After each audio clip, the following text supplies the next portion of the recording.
अनाथांना जे कोणी आधार देत नाही त्यांना स्वामी आपल्या कृपेने सामर्थ्य देतात. अनाथ असो व समर्थ,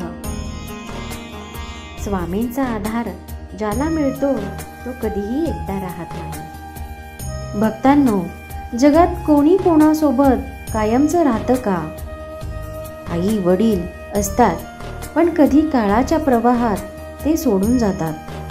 नातेवाईक देखील असतात पण ते सगळ्यांना समजून घेत नाहीत. मित्र सोबत असतात पण संकट समयी तेही दुरावून जातात. आणि मग सगळ्यात शेवटी मनुष्य एकटा पडतो.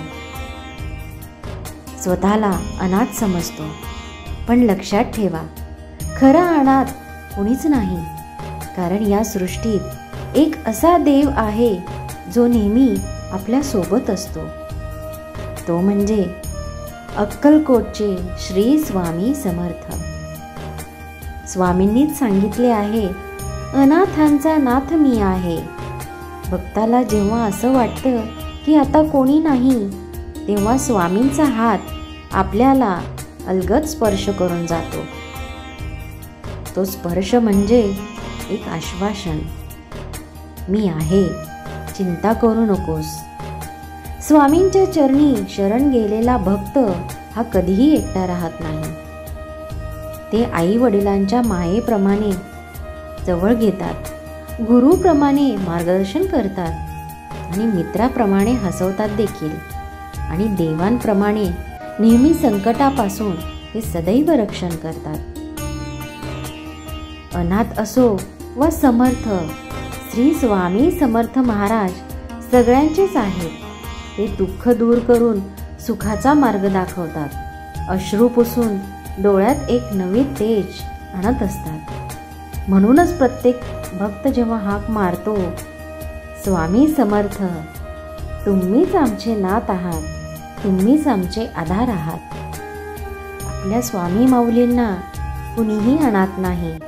कारण जो त्यांना अगदी मनापासून हाक मारतो तो त्यांचा होऊन जातो. तेच आईवडील, तेच मित्र, तेच गुरु आणि तेच संरक्षक आहेत. त्यांनी नेहमीच सांगितले आहे, भिवू नकोस, मी तुझ्या पाठीशी आहे.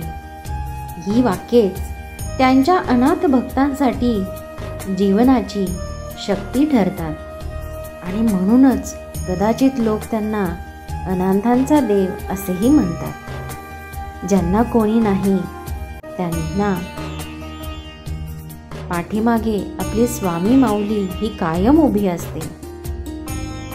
अनाथांच्या अश्रूंना पुसणारा, त्यांचा हात धरून उभा करणारा आणि जीवनाला नवा प्रकाश देणारा देव म्हणजेच आपले स्वामी समर्थ महाराज होय. श्री स्वामी समर्थ.